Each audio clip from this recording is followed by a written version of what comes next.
মৃত ব্যক্তিকে স্বপ্ন দেখলে করণীয় কি, বিশেষ করে মৃত মা বাবার আত্মীয় স্বজনকে দেখলে। এরপর প্রশ্ন হলো, আমার প্রতিবেশী সম্পর্কে জানতে চায় কেউ, তারপরে আমি আমার প্রতিবেশী ভালো খারাপ উভয়টি বললাম, এতে করে কি আমি গীবতকারীর মধ্যে শামিল হব? না, গীবতকারী তো হবেনই না, বরং আপনি একজন ভালো মানুষ। কারণ আপনার কাছে যখন কেউ কারোর সম্পর্কে জানতে চাইবে, ধরেন কেউ মেয়ে দিবে, বিয়ে কারো ছেলের সাথে আপনার কাছে এসে জিজ্ঞাসা করলেন, ভাই অমুকের ছেলে অমুকরে চিনেন? আপনি বললেন হ্যাঁ চিনি, আমার পায়ের পাশেই তো তার বাড়ি। তো জিজ্ঞেস করলো মানুষটা কেমন, আপনার সাথে তার সম্পর্ক খুব ভালো, দরহম মরহম, দোস্তি আছে, বা আপনার ভাই বেরাদার লাগে। আপনি তখন সেই সুযোগে বললেন যে এই এলাকাতে তো এরকম ফেরেশতা ছেলে আরেকটা নেই, বা এরকম ফেরেশতা মেয়ে আরেকটা নেই। আসলে কিন্তু এটা মিথ্যা কথা। তাহলে এটা হলো আমানতের খেয়ানত করা। আপনার মিথ্যা কথার কারণে সে ব্যক্তি সেখানে আত্মীয়তা করে ধরা খাবে। তাহলে আপনার এই কথার কারণে লোকটা বিপদে পড়বে কি পড়বে না?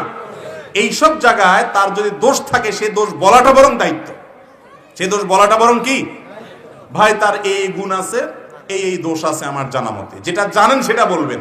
আবার দেখা যায় আমাদের দেশে যার সাথে সম্পর্ক ভালো নাই, তার কাছে যদি জিজ্ঞাসা করতে আসে, ওই বেচারা যদি সেই লোকের কাছে যায় পড়ে, তাহলে তো সে ধরা খাইছে, ঠিক না? নাই, তখন বলে যে হায় হায় ভাই, আপনারা আর মানুষ খুঁজে পাইলেন না, এই জায়গায় আসছেন, এদের মতো অমানুষ তো আমাদের এই পুরা গ্রাম ইউনিয়নের মধ্যে আরেকটা নেই। তার নামে ডাহা মিথ্যা কথা বানায়া বলে সম্পর্কটা নষ্ট করে দেয়, আছে না নাই? এগুলো সবগুলো কবিরা গুনাহ, শাহাদাতুজ জুর, মিথ্যা সাক্ষ্য দেওয়া, এগুলা। বরং আপনার দায়িত্ব হলো যা বাস্তব সেটা বলে দেওয়া, এটা বলে দেওয়া বরং দায়িত্ব। এগুলা গীবত হবে না। একজনকে টাকা হলাদ দিবে, আপনাকে জিজ্ঞাসা করছে ভাই লোকটার লেনদেন কেমন, আপনি যদি জানেন যে লোকটা টাকা নিয়ে ঘুরায় সবাইকে, তাহলে আপনি এই যে বেচারা টাকা হলাদ দিতে চাচ্ছে তাকে বলে দেওয়া যে ভাই লোকটার কিন্তু এই ক্যারেক্টার, এই চরিত্র আমার জানা আছে, এটা বলে দেওয়া বরং আপনার ইমানি দায়িত্ব। কথা কি বুঝাতে পারছি? এটা বললে কোনো গীবতের গুনাহ হবে।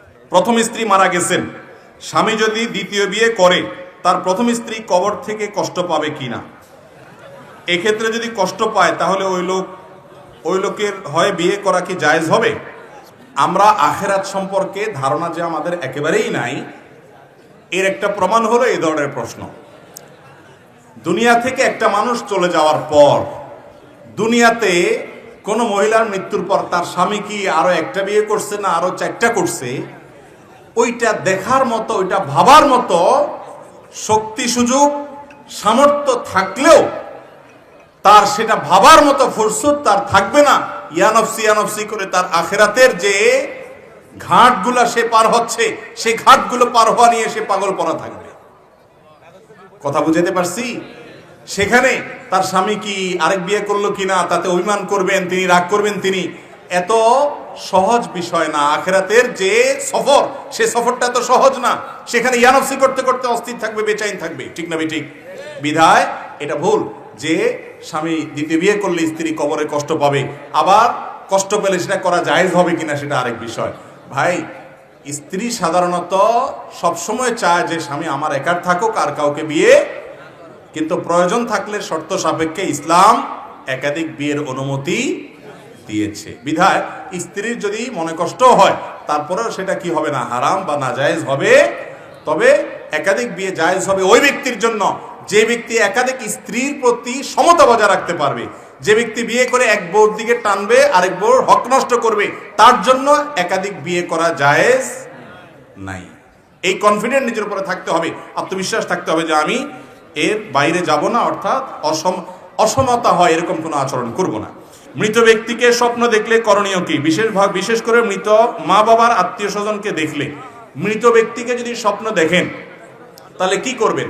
অনেকে বলে মৃত ব্যক্তিকে স্বপ্নে দেখলে কোরআন খতম দিতে হয়, মৃত ব্যক্তিকে স্বপ্নে দেখলে অমুক কাজটা করতে হয়। মূলত আপনার মা বাবা আত্মীয় স্বজন কেউ মারা গেছেন, তাদেরকে আপনি স্বপ্ন দেখলে বিশেষ কোনো কিছু করতে হবে এরকম কোনো নির্দেশ হাদিসে নাই। তবে হ্যাঁ, আপনার যদি মনে হয় আপনার যে মৃত মানুষ আত্মীয় স্বজন যাকে আপনি স্বপ্নে দেখলেন তিনি কষ্টে আছেন, এরকম যদি আপনার কাছে মনে হয়, তাহলে ওই ব্যক্তির তরফ থেকে স্বপ্ন দেখার পরে আপনি আল্লাহর কাছে ক্ষমা প্রার্থনা করবেন, তার জন্য দোয়া করবেন, তার পক্ষ থেকে দান সাদকা করবেন, গরিব দুঃখীকে খাবার দিবেন, টাকা পয়সা দিবেন, যে কোনো ভালো কাজ করবেন।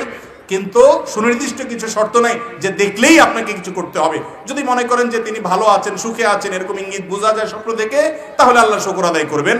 এর বাইরে বিশেষ কোনো করণীয় নাই। ফিতনার এই সময় প্রতিদিন কোনো না কোনো ভাবে জেনা হয়ে যাচ্ছে, বিশেষ করে চোখের জেনা, না চাইলেও এইসব জেনা হয়ে যায়। বাঁচার উপায় কি? আমাদের তরুণদের জন্য এই প্রশ্নটি একেবারে প্রাসঙ্গিক। তরুণদের চরিত্রকে আজকাল রক্ষা করা একরকম অসম্ভব হয়ে গেছে, মহা কঠিন হয়ে গেছে। এই কঠিন পরিস্থিতি যারা করেছে, এই মানুষগুলো আমাদের এই সমাজকে, সমাজের তরুণদেরকে ধ্বংসের দ্বার প্রান্তে নিয়ে যেতে চায়। এই জায়গা থেকে বাঁচার জন্য তরুণদের বাবা মাদের দায়িত্ব হলো সন্তানদের বয়স হয়ে গেলে বিয়ে দিতে বিলম্ব না করা।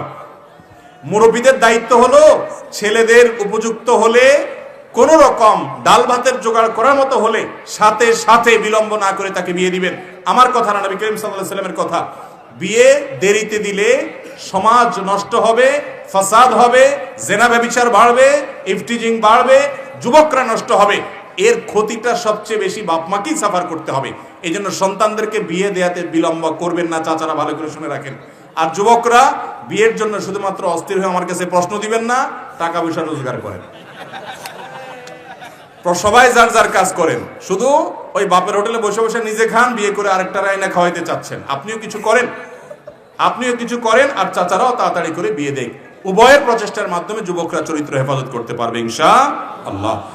ভয়ঙ্কর কিছু কবিরা গুনাহ সম্পর্কে বলুন যার শাস্তি ভয়াবহ। কবিরা গুনাহ যেগুলোর শাস্তি ভয়াবহ, তার মধ্যে সবচেয়ে বড় কবিরা গুনাহ হলো নামাজ ত্যাগ করা। শিরকের পরে সবচেয়ে বড় কবিরা গুনাহ কি? নামাজ ত্যাগ করা, জেনা করা। বিশেষ করে আজকাল তরুণদের জন্য এটা অনেক গুরুত্বপূর্ণ।